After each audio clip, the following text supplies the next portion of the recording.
Probably the most common question we get at Patriot Training is, where should you zero your rifle? Let's talk about that.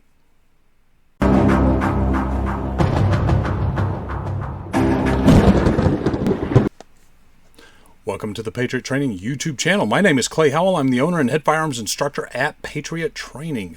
The topic of this video is, where should you zero your rifle? Where to zero the rifle? It depends.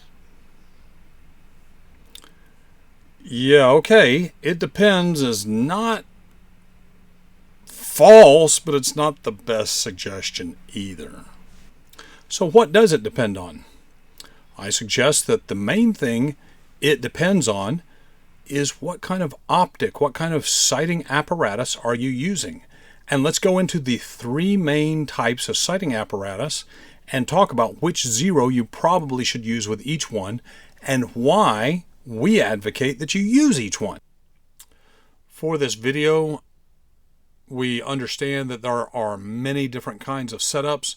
We are going to approach this topic of where you should zero with the normal, the average, if you will, the median, the midpoint, and that is a 16-inch barreled AR shooting 55 grain ammunition. Understand that 62 grain ammunition will largely behave about the same and certainly out to about 300 yards.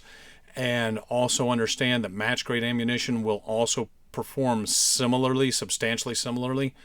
And when you're going out further than 400 yards, that's when you really start coming into a difference. And that's when the platform of what you're shooting will matter equally as much, if not more so, than these things.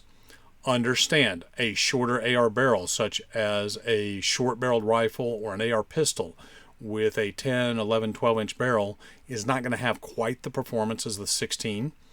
Meanwhile, your longer barrels, like your 18 and 20-inch barrels, which are often on your designated marksman guns, your old sweetness like the A4, things of that sort, those barrels are going to get a little bit more velocity. So it's not going to be quite the same. But for the purposes of this discussion, it's going to be close enough that we're still going to be making center mass hits out to 300 yards. Let's talk about the false zero, and that is the 25-meter zero. Of course, anybody who knows for certain knows that the 25-meter zero originated in the military, and you always clicked up on your rear sights to the Z marker. On the old school A2 carry handle, you clicked up one click, and on the detachable carry handle, you clicked up two clicks. Both of these take you to the Z setting, and you zeroed of sorts at 25 using this, and then you confirmed at distance to refine the zero. And so people took this, they forgot about the Z setting, and then they started applying it to other sites.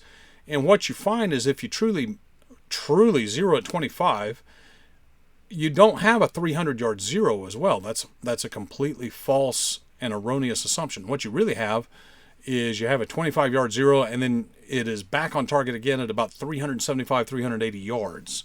So, people will talk about 25/300. It doesn't exist. That's a myth.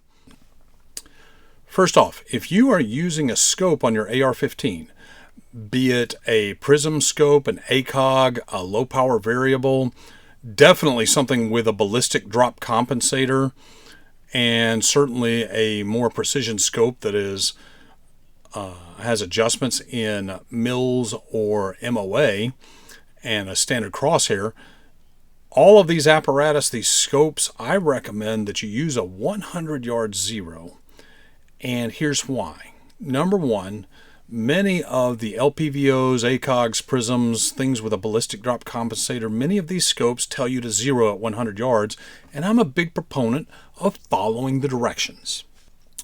For the higher power scopes with mil dots or MOA hashes or what have you, and adjustments in same, I really recommend that you zero at 100, because then that way you can study your drops, you can get your dope, your data on previous engagements, and figure out where you're going to hit at different distances and be able to dial that at a moment's notice. Make yourself a chart, know how to dial for that very quickly. And using that 100-yard baseline is just a really good baseline, very effective for that. And once you understand the 100-yard baseline, you can do things like establishing a 300-yard zero baseline or whatever you like, and adopting that more advanced principle, shall we say. The 50 and 200-yard zero. Yes, I know it's not the same, and yes, I know it's pretty darn close. Definitely, if you're going to use this, zero at 50, confirm at 200 to make sure. You will see the slight variance for sure. And I recommend this if you are using a red dot or some kind of a holographic sighting apparatus. These are usually 1x with no magnification unless you have a rear external magnifier, and these are typically used for up close. The reason I recommend this zero for this sighting apparatus is because you're never more than about 2.5 inches above the dot. You're never more than about 2.5 inches below the dot from 0 yards all the way out to about 250 yards, assuming the standard setup. The real 300-yard zero intersects at about 36 yards for most AR platforms shooting most ammunitions. I am a proponent of the 36/300-yard zero. As always, you need to zero at 36 yards and confirm at distance. Either at 100 yards, you'll be 3 inches high, or confirm on the money at 300 yards. And the reason I like this zero is because all of your hits will be in about a CD-sized area above the front sight post. And so I highly recommend that you use this when you are using iron sights. Why do I recommend the 36/300-yard zero for iron sights? Well, your front sight post on an AR-15 on average is about 10 to 12 MOA in thickness. It's about 10 to 12 minutes of angle wide. And of course that depends on how far away the sight is, what exactly the sight is, those sorts of things. So I give you the range. And let's just assume, for the sake of easy math, that the front sight post is 10 minutes of angle wide. Well, at 300 yards, and an iron sight hit at 300 yards is very doable. At 300 yards, the width of the front sight post, if it is 10 minutes of angle, translates into 30 inches. That's wider than I am. So the problem is, if you have that zeroed at 100 yards or 200 yards, you're going to have to hold over in order to hit the target. Now, if you have a 200-yard zero and the target is at 300 yards, you're going to have about a 7-inch drop. So you're going to have to put that front sight post at the middle of the head, at the middle of the noggin at 300 yards. The problem is you're not going to clearly be able to see and make out the noggin with just your iron sights. You would need some kind of a magnification in order to do that. The human eye stops clearly seeing the head at about 200 yards. It becomes very, very difficult to see. And to compound that matter is the fact that you're focusing on the front sight, not on the target. So even if you can still see the head, let's say you've got really sharp vision, you need to be focusing on that front sight, not on the head. So it becomes very easy to lose that target, and that front sight is going to obscure most of your target. Worse yet is if you are zeroed at 100 yards with that iron sight. Now you're going to have to hold 10 inches above the target, and that's going to be up here at the bill of the hat in order to hit center mass. That, for all intents and purposes, at 300 yards, that completely obscures the target. Now, if you remember back to your 4 rules of firearm safety, always keep your finger off the trigger until your sights are on target and you are ready to fire. And always be aware of your target, what's between you and the target, what's beside the target, and beyond the target. If my front sight completely occludes the target, all I can see is front sight. I cannot see the target. Therefore, it's violating 2 of the firearm safety rules for me to squeeze off a shot at that moment in time, and it's no longer safe to shoot. That's why I recommend a 300-yard zero for iron sights. Another consideration, many people run iron sights as backups. Maybe they're flip-up iron sights and their primary optic is a red dot, say, for example.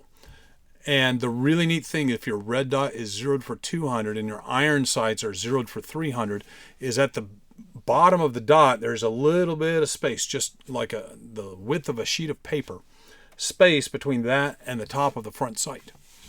And it's really neat because if you do need to take that more precise shot, you can flip up your sights or engage them, look at your dot, and you'll see that your dot is going to be right here on the noggin while your front sight is going to be right here, center mass on your target there at 300 yards. It's very fascinating when people take classes with me and we're doing marksmanship and we start shooting at 300 yards and they see that and they're like, oh man, I see what you mean. That's really cool. So fascinating little side effect that these zeros will have at that distance. Well, folks, that about does it for our recommendation. In summary, 100 yard zero for most of your scopes, 200 yard zero for your red dots, 300 yard zero for your iron sights. That's our bulk recommendation. That's why. Are there exceptions? Of course, there's always an exception to every rule. The exception proves the rule, my friends. Did I miss something? Do you feel that I left something out? Leave it in the comments. Do you have some anecdotes or some data that backs up what I say? Put that in the comments. Something funny happened to you at a class that directly relates. Put it down there. Something that funny happened to you in class that doesn't directly relate. Put it down there, man. The comments, they're going wild. We're getting more and more every day. And so I'd like to encourage you to leave a comment. Hit like, hit subscribe, click that notification bell so you know when the next Patriot Training class is dropping. And I must remind you, you don't have to be a Patriot to train, but you do have to train if you want to be a Patriot. Take care.